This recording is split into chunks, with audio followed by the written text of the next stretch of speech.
Everybody get one of these?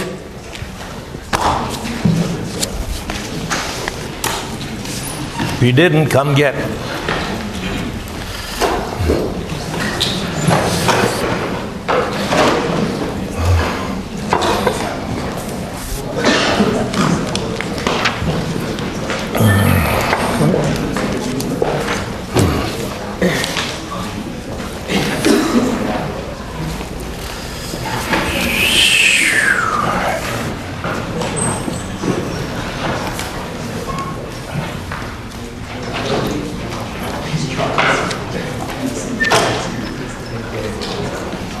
As usual, I'm sorry to say, really, I made a couple of goofs on exam 2. It's a price I pay for trying to be original, because I never repeat exams or quizzes for 2046 lecture, nor do I repeat questions. When I sit down and make a quiz or exam, I just invent. In so doing, I can and do make some errors. But as I've told you, I'll make every effort to see to it that you folks are not ultimately penalized for these errors. So, I will have exam 2 rescanned. It's being done now, and I know all scores are going to go up by at least a fair amount. In any case, in thinking about this, I got an idea. I think it's a good idea. My plan will be, from now on, at least until I see how this plan works, to generate bonus quizzes after an exam. That way I can focus on the questions which have been most commonly missed, and try to design bonus quizzes which will see to it that you get at that stuff. Upshot of which is you'll see that this bonus quiz is indeed related to what stuff you had to be prepared for to understand, deal successfully with exam number 2. And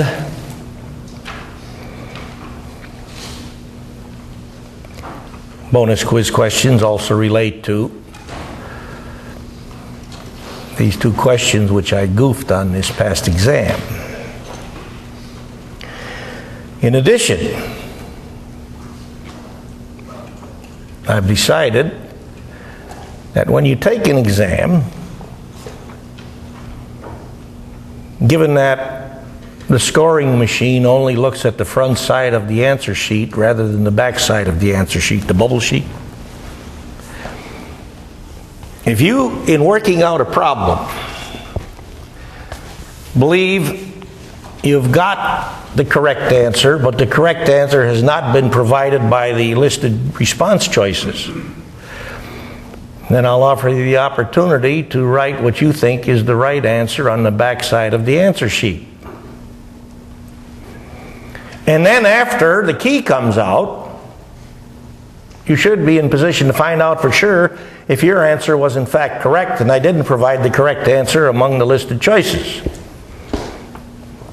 In that case, you will now have the opportunity to come and see me, because you will have written the correct answer on the back of the answer sheet, and tell me about it. And if you were in fact correct, then not only will you of course get credit for the question, I'll give you some bonus for having enough gumption to defend yourself on the basis of your knowledge of chemistry, not on the basis of opinion or whether or not you had a hangnail that day or something like that. I'll provide more information about this when we approach exam number 3. In sum, I want to do everything I can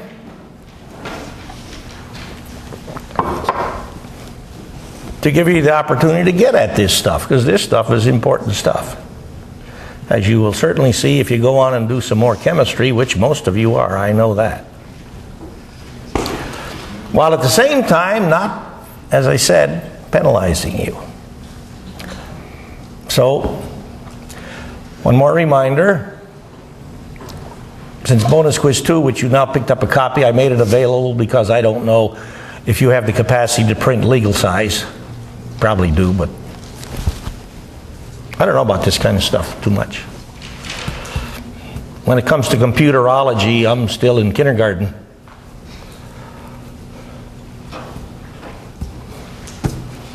"15 years ago or so, a faculty person came to me just after I had a computer set up in my office and said, "Send an email with an attachment." I said, "How the hell do you do that?" I didn't know. I wasn't born and raised with this stuff. I had to learn it the hard way. Holler at the IT folks, "Come and help me. I got this computer. How do I turn it on?" But I've learned a few things since then. So I'm not completely Stone Age in this adventure. In any case, because this is legal size, I printed it, made it available for you, and I also wanted you to have it right here and now because you will notice the due date is a week from tomorrow. Since this is all focused on stuff from exam 2, you should be in best position right now to have at it. And if 8 days isn't enough, tough. That's more than enough. Now I'll make one more appeal, since it just came to mind. I don't really have the wherewithal to stop anybody who wants to take this kind of stuff to tutoring zone or what the hell have you, and have somebody work it for you. But you get no benefits from that. If you think getting a grade which you don't deserve is beneficial, well, then you and I are simply not communicating successfully. I hope you're not in that category of individuals who think grades are far more important than education. So I ask you to remember what we said to you regarding rules for bonus quizzes. Anything you want except professional assistance regarding learning chemistry. And these folks who are selling their services for tutoring this stuff are in this professional assistance category. So I simply say, don't do that. Not if you want to learn this stuff. On we go. Chapter 21. More on fundamental aspects of thermodynamics, with the intention being, as we will at least broach today, to show you what you can do regarding the analysis of chemical system with fundamental thermodynamic information, the likes of which you find in Table 1. The thermodynamic properties data table that you see at the end of Chapter 20, which, for instance, I had you look at when we talked about the difference between thermodynamic stabilities of graphite and diamond. You can do a ton with that stuff. Every equilibrium constant which we've looked at, for example, and we've looked at quite a number, all can be determined by the information in that table, if you know how to handle the information correctly. And we intend to show you how to do just that. But now let's carry on with laying the foundation for your ability to do that. Now, we finished last time with our conversation regarding phase diagram for water. And then as the notes proceed, there's some chat in there about potassium chlorate. Paper. Hydrocarbons. Here's a loaded question. Is this stuff stable in this atmosphere which we call air? Well, obviously it must be. It's here. Now comes the more, shall we say, well-defined, or question asked in a more defined fashion. Is this stuff stable thermodynamically in air? Yes or no? This stuff is essentially cellulose, wood fiber.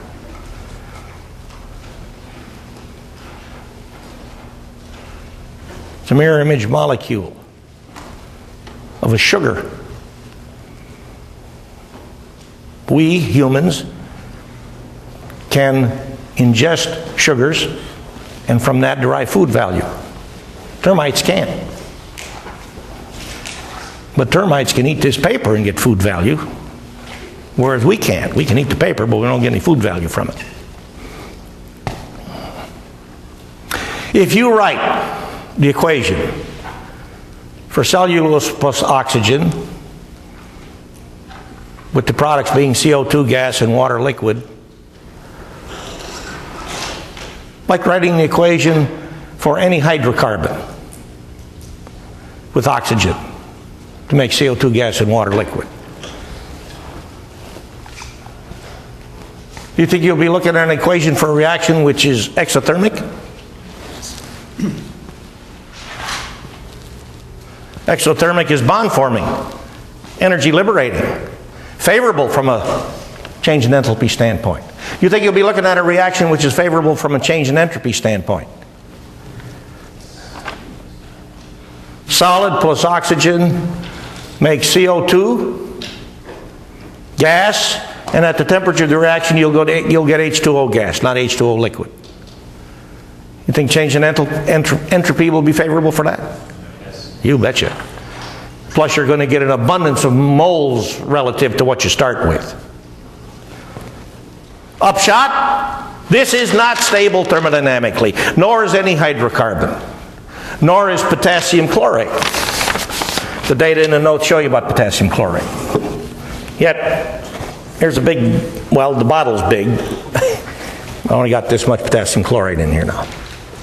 KClO3 formula. So why is it that this stuff is stable in air? You learned about stuff like this at the end of Chemistry 2045 when you talked about kinetics. If I borrow from you a match or a lighter,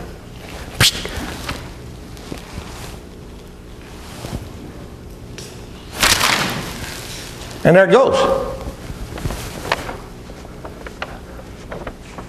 This stuff is kinetically stable because at the conditions which are with us right here in this room right now, how many cellulose molecules are able to climb over the activation energy hump on combination with oxygen molecules to become CO2 and water?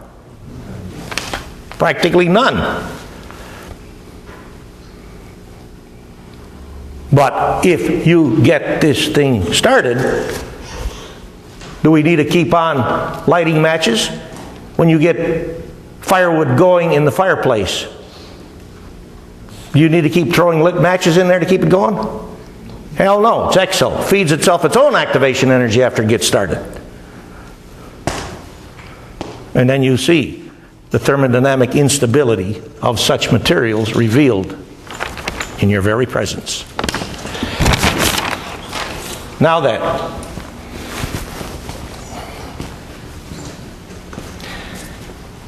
let's proceed with what we said we are in the main of a mind to do. Show you how you can analyze systems from a thermodynamic standpoint. Here's an experiment. An experiment which, if you think about it, you'll find out we can't do, but we can still talk about it. And after we talk about it, I'll ask you if you can tell me why we can't do it. We shall imagine to contain in this piston cylinder apparatus at 25 centigrade, 1 atmosphere external pressure, 1 mole of N2O4 gas, which is colorless. In this piston cylinder, at these very same conditions, we shall expect to contain 2 moles of NO2 gas, which is a brown stuff. I trust you recall we talked about this reaction somewhat back in chapter 17. And at that time, showed you this sealed flask. Remember that? Anybody remember that? Here's the experiment. After assembling this cylinder in this fashion and this cylinder in this fashion, and examining these data for the reaction 2 moles NO2 gas to 1 mole N2O4 gas at these conditions, delta G0 is minus 4.7 kilojoules, which means in this direction at these conditions, delta G0 is plus 4.7 kilojoules. Question? After assembling these cylinders in the fashion which we have described and allowing these cylinders to stand for a good long time so that reaction rates have got nothing to do with this issue, kinetics is out of the consideration, it's just a thermodynamic issue. What will happen in each cylinder on standing? To find out what will happen, we imagine we do this, we allow each to stand for a good long time, and then we open up each cylinder to investigate the contents. Find out what's inside each cylinder. What will we find?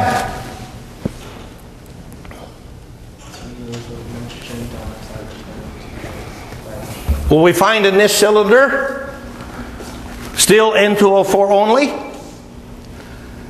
Will we find in this cylinder NO2 only? Will we find in this cylinder NO2 only? That's what we started with. Will we find N2O4 only? What will we find in each cylinder?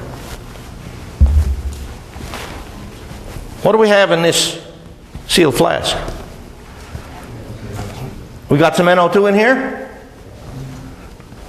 If I guarantee that the contents of this sealed flask, or one of the substances contained in the sealed flask is NO2, and at the max, inside this sealed flask there are only 2 substances at the max. Then in this sealed flask I have NO2 only, or NO2 in this other stuff.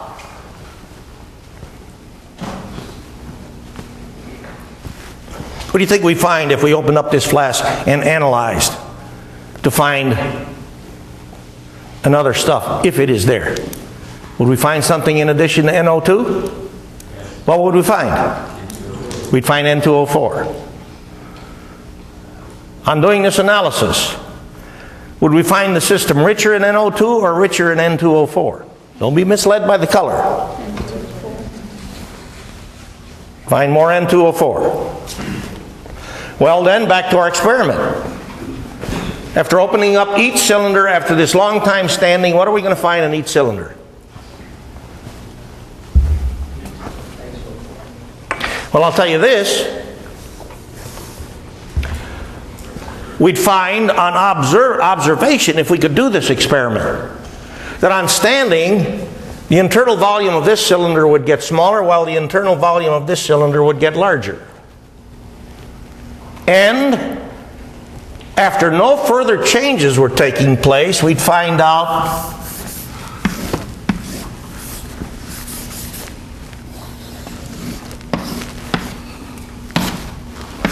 that the internal volumes were identical. What would that be telling us? You would think would be telling us that inside each system we would have the same number of moles total of NO2 and N2O4. However many moles of NO2 we find in here would be the amount of moles of NO2 we find in here. However many moles of N2O4 we found in here, we'd find the same number of moles of N2O4 in here. Think we'd find that? Given that each system will come to be the same volume? Do you recognize that initially, if we were able to do this experiment, the internal volume of this cylinder would compare how to the internal volume of that cylinder? What would it be?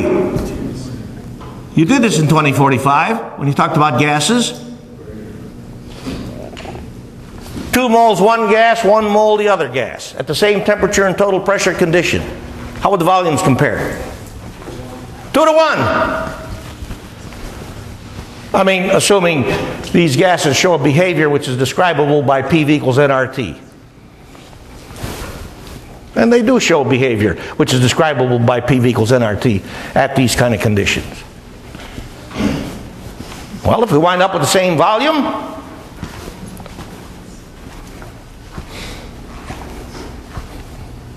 Gay-Lussac's experiments, which you talked about in 2045, would dictate that we got to have the same number of moles of gas in each pot. Well, we've got the same number of moles of gas in each pot. Isn't that pretty much a guarantee that however many moles of NO2 we find in this pot will equal the number of moles of NO2 we find in this pot? Same for N2O4. What condition would exist in each pot? Yeah, this. Why? What is the most stable state, thermodynamically speaking, a system can be in? Equilibrium. That's right. So it would matter not which of these pure gases you start with. It would matter not if you start in each with a mixture of N2O and N2O and NO2 and N2O4, which is different from equilibrium mixture. In each system, a reaction will take place to get you to equilibrium, because that's the most stable state this system can be in.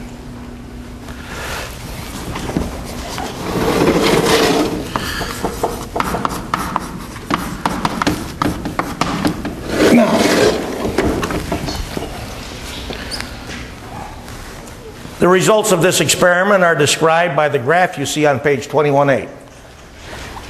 It's a graph which we can construct. Obviously, we have constructed it and discussed, but not a graph which in fact can be made with actual data. Because you can't measure G's. You can't measure G states. Can't measure absolute free energies. We can talk about them. From this reaction, since it shows a favorable change in free energy, going from 2 moles NO2 to 1 mole of N2O4, we know, relatively speaking, the 1 mole of N2O4 is more stable than the 2 moles of NO2 at these conditions. So on this G-state graph, we'll use this vertical axis to correspond to N2O4, its G-state being here, and here, 2 moles of NO2, its G-state being here.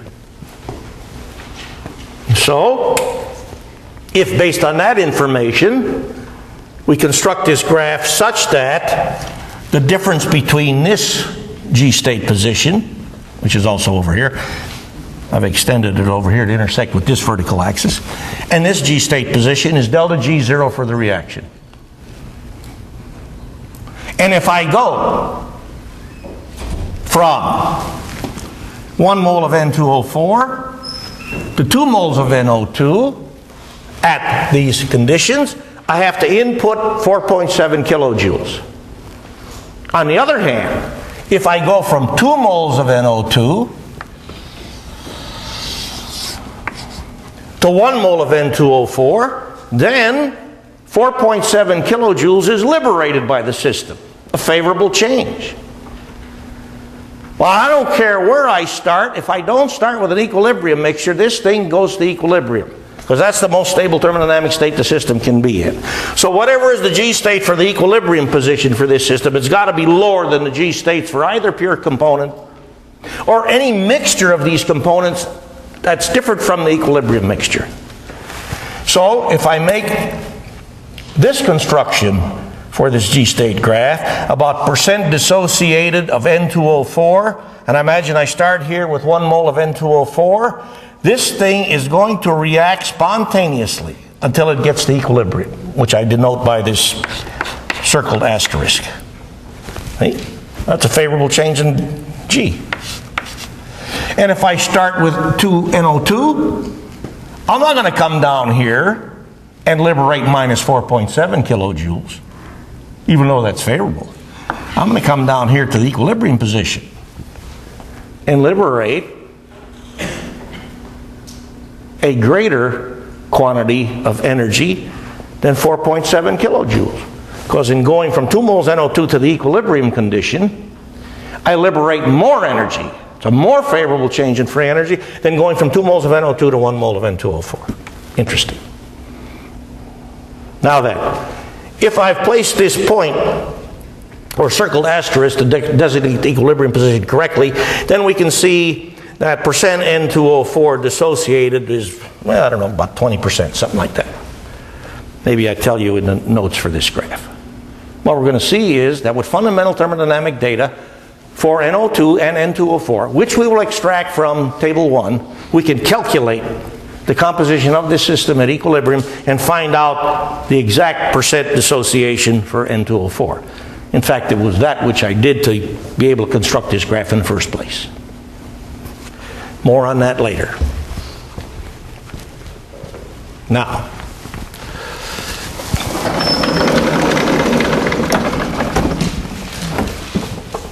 Section 21.3. Oh, I did ask, or told you I was going to ask, after we had our conversation, why can you say for sure that I couldn't do either of these experiments?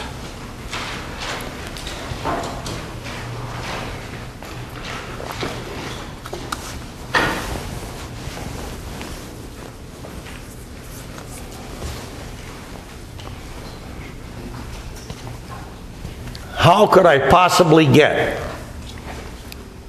a flask, or in that case a piston cylinder gadget?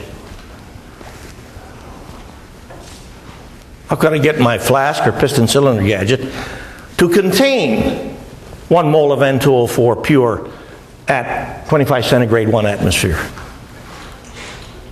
How could I get a second flask or piston cylinder gadget to contain 2 moles of NO2 pure? How could I do that? Gas is dynamic system, right? Not like solids. I can't do the experiment because I can't get the starting materials.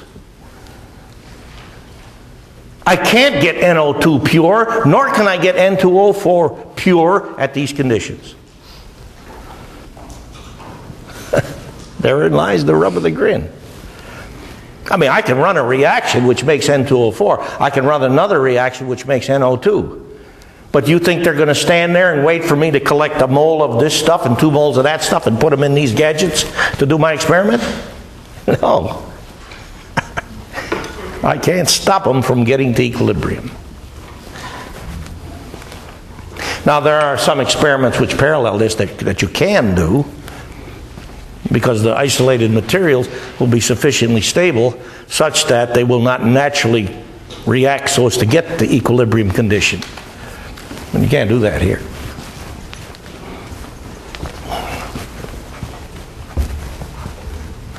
Now,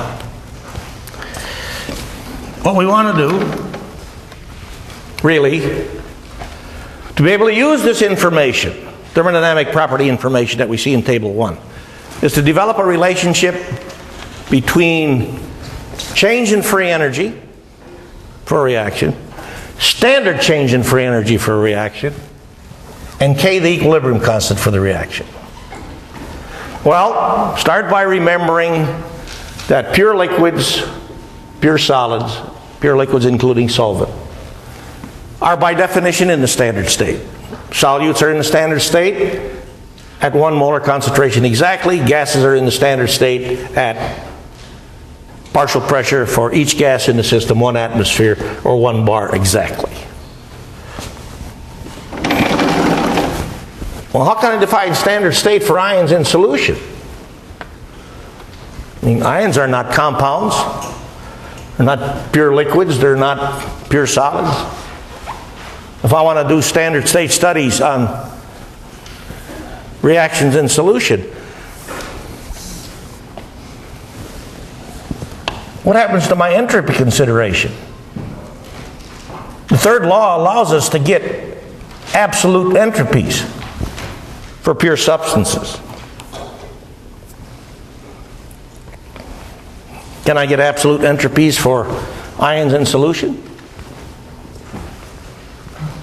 The third law allows us to get absolute entropies for pure substances because of the condition that at absolute zero, the entropy for the substance is how much, provided it forms a perfect crystal?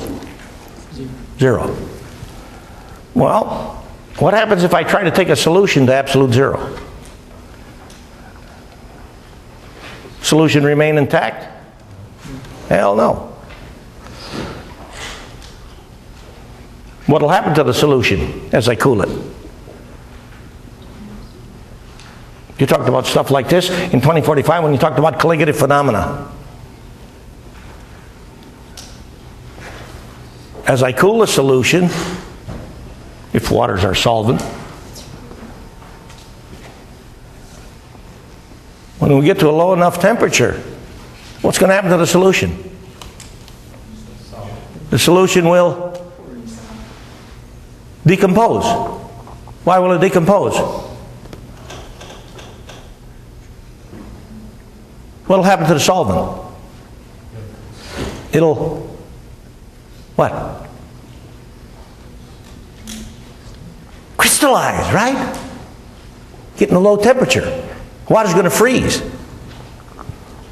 Well, are the ions still dissolved in the water after the water's frozen? No. They can be trapped in there, but they're not in solution anymore.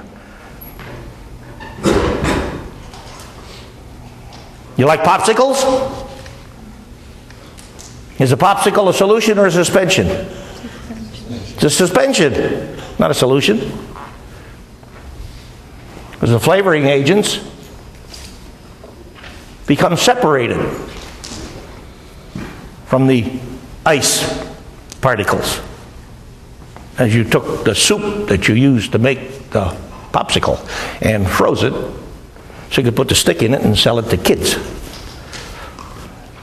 I used to buy them for a nickel. The way life is today, probably what, $3 for a popsicle? I don't know. So when we deal with ions in solution and we want to do standard state studies, we got to make a definition. So we have a reference point. Which means when I look at thermodynamic property values for ions, they're not absolute values, they're relative values. They're relative to this definition, which says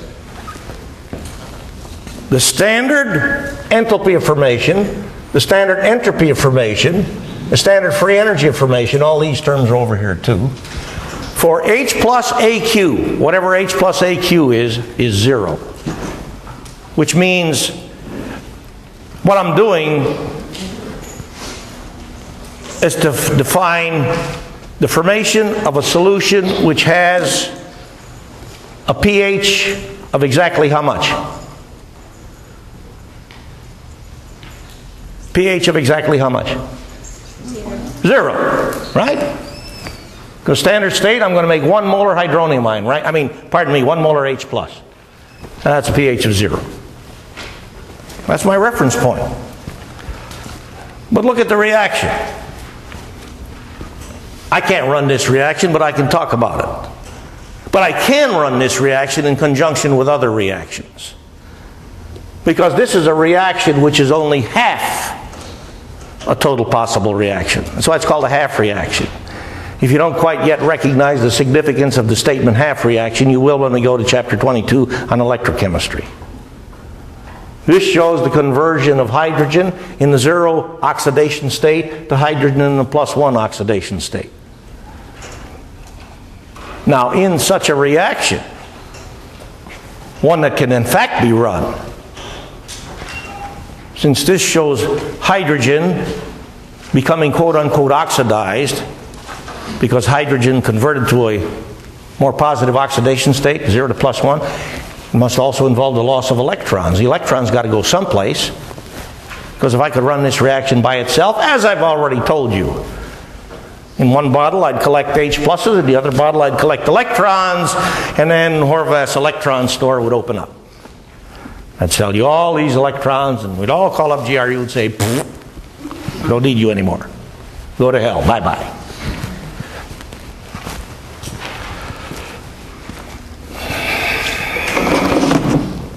So I wrote that here. This is a half reaction. But I'm running other half reactions in conjunction with this, where something in the system, while hydrogen got oxidized to H+, something in the system collected the electrons and got reduced. Chlorine gas. Get reduced to chloride ions. If you react hydrogen with chlorine, you'll get HCl, where hydrogen's in the +1 oxidation state, chlorine's in the -1 oxidation state. That's a reaction you could run, and in so doing, measure the change in thermodynamic functions that occur for the reaction. So if I run the reaction, hydrogen gas plus chlorine gas to make HCl gas, measure the thermodynamic properties. If I'm defining the conversion of hydrogen to this +1 oxidation state of 0, then the values which I measure for this hydrogen with chlorine reaction to make HCl will be corresponding to the changes in enthalpy, entropy, and free energy for the conversion of chlorine to chloride ion. That's how I do it. Again, more on this in chapter 22, because I know right now this stuff kind of sounds mysterious. Because we're really not going to need to put this stuff to use in chapter 21. We're only reminding you that if I'm dealing with thermodynamic analysis of ions in solution, I got to have this reference point.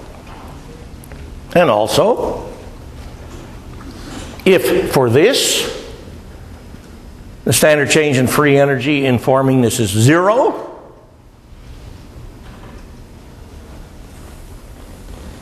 and I define the change in the standard change in enthalpy, entropy, and free energy for this reaction as 0,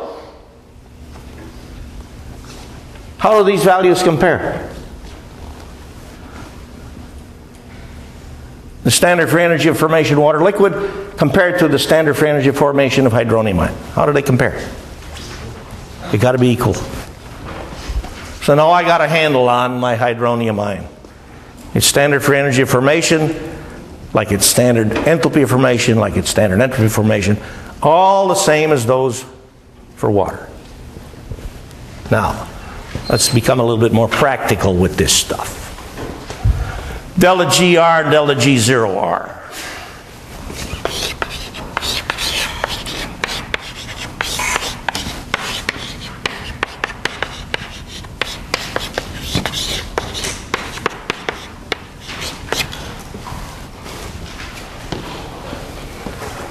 I do believe you've seen this reaction before. Question.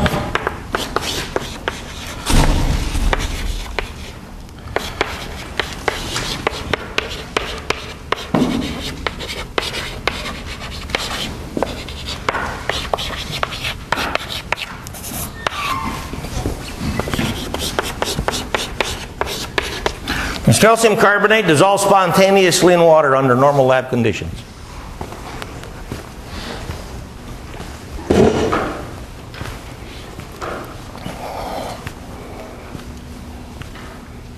And in case you've forgotten, you in fact did this experiment in 2045 laboratory, assignment 4. Remember that? 2045 laboratory assignment 4. You put together some sodium carbonate solution with some calcium chloride solution, did you not? And wham, out come a precipitate. Precipitate was calcium carbonate. Then we told you to recall your observation of the conductivity for deionized water. What did you find for the conductivity of deionized water in 45 laboratory with our handheld conductivity meters? Not particularly sophisticated conductivity measurement devices, but good enough for our purposes. What value did you get for the conductivity of deionized water? 0.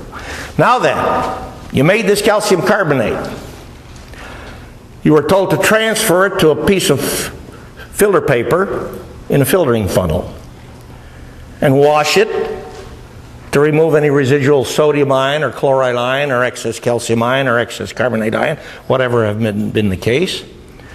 So you wound up with effectively pure calcium carbonate. Then you were told to take a little bit of the calcium carbonate, transfer it to a clean beaker, and stir it up with about 50 milliliters of deionized water, which you've already known has a conductivity observed of 0. What kind of conductivity did you get after you stirred up the calcium carbonate in the deionized water? Anybody remember? Did you get an on-scale reading? Yes. A non-zero reading? Yes. Yes, you did. Well, I asked the question then. On stirring the calcium carbonate in the water, which you did in that assignment, did some of the calcium carbonate dissolve? Yes. Then it dissolved spontaneously, didn't it? All you did was put the calcium carbonate in the water, stir it up a little bit. So calcium carbonate dissolves spontaneously in water. Ha ha ha. Now, does calcium carbonate dissolve spontaneously in water under standard state conditions? We also asked you that in 2045 laboratory. I wonder how many remember it. You remember being asked stuff like this in the solutions experiment?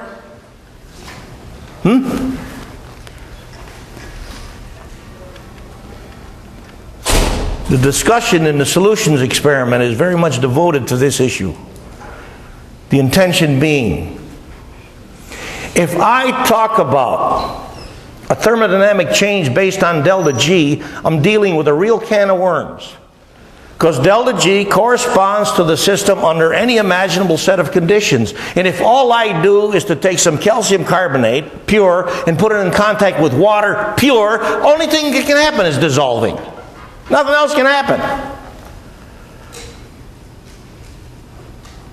But when I talk about a thermodynamic change under standard state conditions, now I've got a specific set of conditions. And now I have a better idea of what the heck spontaneous means. Because for calcium carbonate dissolving in water, here's the system. Beaker, calcium carbonate. 1 molar sodium carbonate solution. 1 molar calcium chloride solution. Because if I'm going to study this under standard state conditions, I got to have this present, and this has got to be 1 molar, and this has got to be 1 molar, right? So I'm going to assemble this system. I got 1 molar this ion, 1 molar this ion, and this stuff all present with each other in the same pot. Is that system going to stay there like that? What's going to happen? What will happen?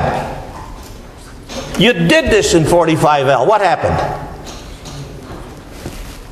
What happened? This happened. Right? You made a precipitate. Because under standard state conditions, calcium carbonate does not dissolve spontaneously in water.